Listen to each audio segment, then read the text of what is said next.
Hi, I'm here to talk about our Blossie Basket. You all have loved it so much and I really appreciate it. I just wanted to go through some tips and tricks and questions I get.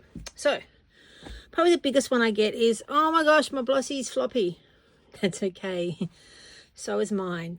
I know, and it's thin too when it's empty, but it's still rigid enough with just everyday batting to hold things and stack.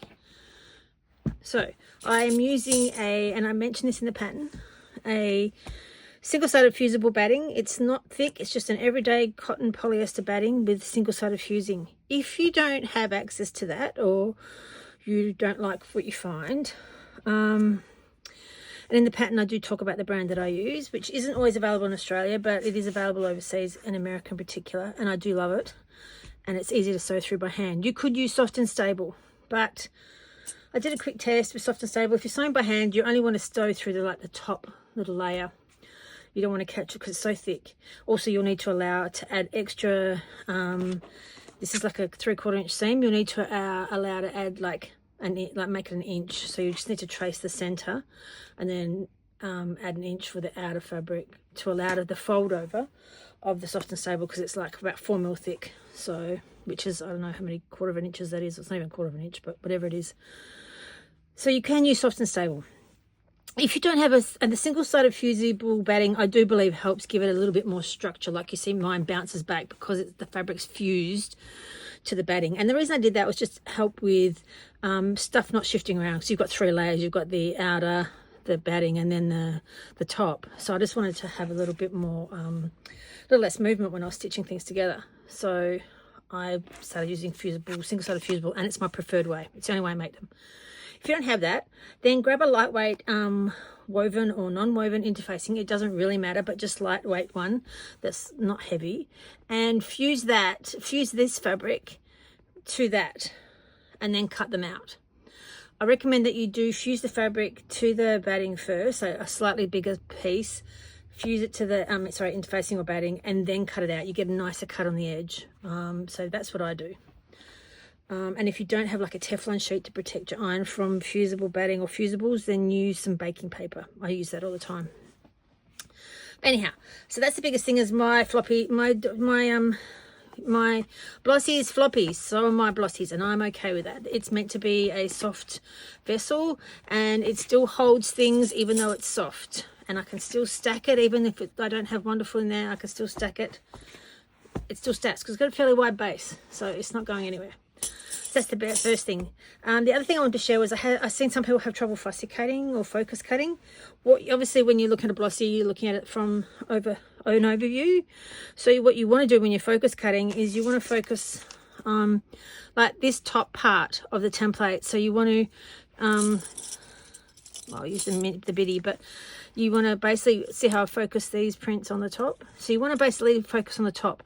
You also want to keep in mind that, yes, even though you're seeing all that, you are going to lose this much for the folded edge. So keep that in mind. So keep your prints within the edge. So that's what I've done with that Ruby Star fabric there.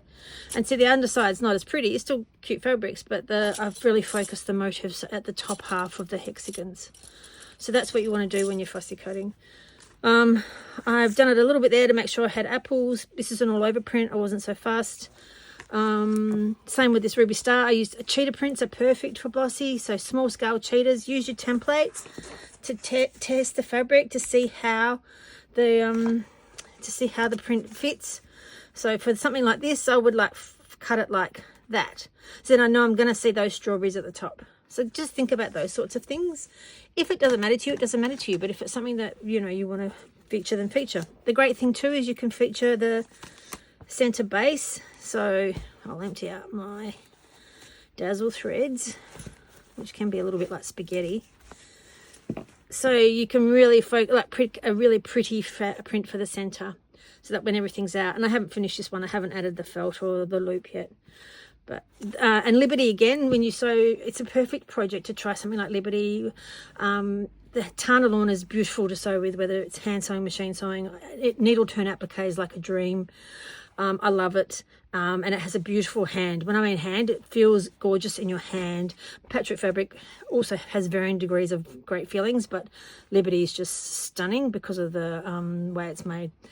But this is a great intro project for Liberty because small amount of fabric needed, not a huge amount, and you can really have a good play with it. So I would keep an eye out for patchwork stores that are stocking it with, you know, we can get smaller cuts, and then you can experiment and play with some Liberty. It's worth the investment. And then you've got a fun little pretty bowl. It's like a fussy cut that butterfly in the center. So yes, so try that. So yeah, my Liberty is very floppy. It's much floppier, it's less sturdy, but it's the same. It's just the nature of the fabric. So your Blossie feels will change depending on the fabric that you use. So for those of you whose eyes are twitching because of unraveling threads, don't worry, I'll sort it later. By chance, as some of you have figured out, that Blossie by chance is perfect for storing wonderful eleganza. And the lid helps stop dust and stuff getting into your threads. Again, I haven't finished this one, and yeah, it's perfect for storing threads and other small bits and pieces. I store scraps, I store pre-made hexes, I store them in them. Good for threads. And if you do it for threads, you can stack your threads and just leave them stacked up. Like put them on a shelf, stack them up on top of each other. Perfect. Another thing with Blossie is really look at the fabrics you're using. You can use the fabric as a guide to add your quilt stitching. I believe that quilt stitching also helps add some structure. You don't have to add a lot of stitching, but it definitely adds structure. So this is a cheetah by Ruby Star Society. I think it's from the Oh Lucky Lucky range, and it just happens to be perfect. And then I've added a little thread tuft, and not this one, but this one. I added a Carly and the Machine woven label to the bottom because it's so cute. So, and then on the inside I've done some whip stitch, and I've used silk embroidery threads because I just really like the colours. Some daisy chain stitches. I'm not going to edit this video, by the way. You're going to get it pretty raw. I just want to get it out there. So, and then the other thing with Blossie is adding extra stitches. So you can see I've added here to the hexagons just on the top, little crosses, and then I also just did a little running edge stitch. So I added these and the edge stitch before I stitched the bowl together, and then you could do it after, but it'd be a little bit trickier because you're dealing with smaller spaces. So I did that. So I just like to play with it and see what fabrics are available. But then with this one, I added the crosses between the hexagons, and then I've got the edge stitch again because I've just got that neon pink. It just pops on the edges. So it's just little details you can add. This print here is the same as this print. I've just cut it differently on the template. So I can't remember. I think I said that's from my Lucky Lucky. So yeah, I've got a Ruby Star Trio, which I absolutely love. If you buy the biddy from me, then you get the I can't remember what I've called this now, but the biddy Blossie. If you buy the Blossie from me, sorry, you get the biddy Blossie PDF. It's a PDF. Oh my gosh, it's a PDF pattern from me, but you also get the biddy Blossie, whatever I've called it, mini Blossie, which is very adorable and cute. And I've just got my quilt clips in that, so that's very, very sweet. What else was I going to show you? So again, I've had some of these fabrics. I love to collect apple fabrics. I don't know why. And I love newsprint.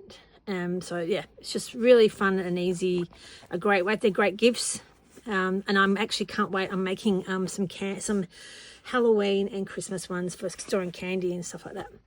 And then I did a like a slow stitched one with some vintage textiles. My friend sent me some doilies, and I actually dyed these ones here with food colouring, pink food colouring I had in the house, and I fused them using Misty Fuse.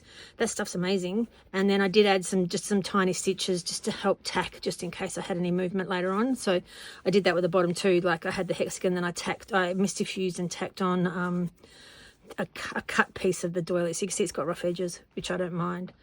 So for this one I used vintage embroideries, and again you can see how I've focus cut the embroidery so that when it's from the top down you can see the embroideries. So it's so pretty. And I've used Essex linen in this, and it's just a bit thicker. So this has come out quite a bit thicker, like in feel to the others, because the embroideries, often the embroideries are heavy linens or on heavier linens, and the S6 is heavy as well, but I'm okay with that. So this one I actually have finished. So it has a loop, has the felt, and has a little cute, this wasn't my idea, it's another customer make one using this little tiny little wooden spool, so I did it, but I wrapped it with thread. So it's got the loop, so when it has stuff in it. So this one obviously looks less pointy because it's like thicker, and it's like, but it's still floppy, right? So it's thicker, but it's like more rigid because it's got heavier fabric, so it feels like a much thicker basket than say like this one. What else? Oh, something else. I think that's it for now. So if you buy the pattern from a store, like a quilt shop, there is a company out there, a few companies out there who have stolen and pirated the pattern. You don't get the actual pattern, you get some rubbish back if you order it, and it's much more expensive than I or a quilt store are selling. So buy from a reputable quilt store, online or bricks and mortar.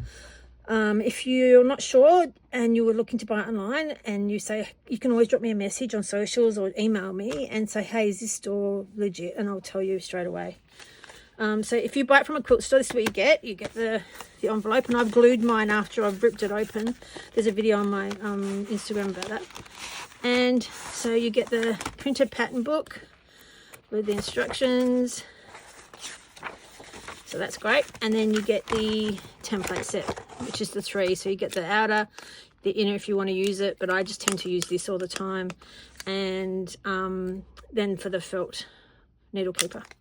And then you can just pop it all back in here. And the material instructions are on the back. And you keep this for future, like to come back to again and again. So it's great for storing. So if you buy it from a store, that's what you get. If you buy it from me, you get the instant PDF download of the pattern. You'll also get the bitty, like the itty bitty, that one, template. And this is what you'll get in the post. So you'll get the designer, what I call the designer set. I'm not going to open this one, but inside here is the same template set. No booklet, just the templates. And my listing says that. So that's what you get from me. So I think that's all. I think we're going to do a Blossie Sewalong. I'll try and do one this year. I'll let you know. But yeah. So I haven't decided when, but I really thank you so much for all of your love of all the Blossies, and have so much fun. Like, dig into your stash, use some of your favorite treasured fabric, and make a little Blossie for yourself. They're great for gifts, great for storing small notions and stuff like that. So thanks again for your support.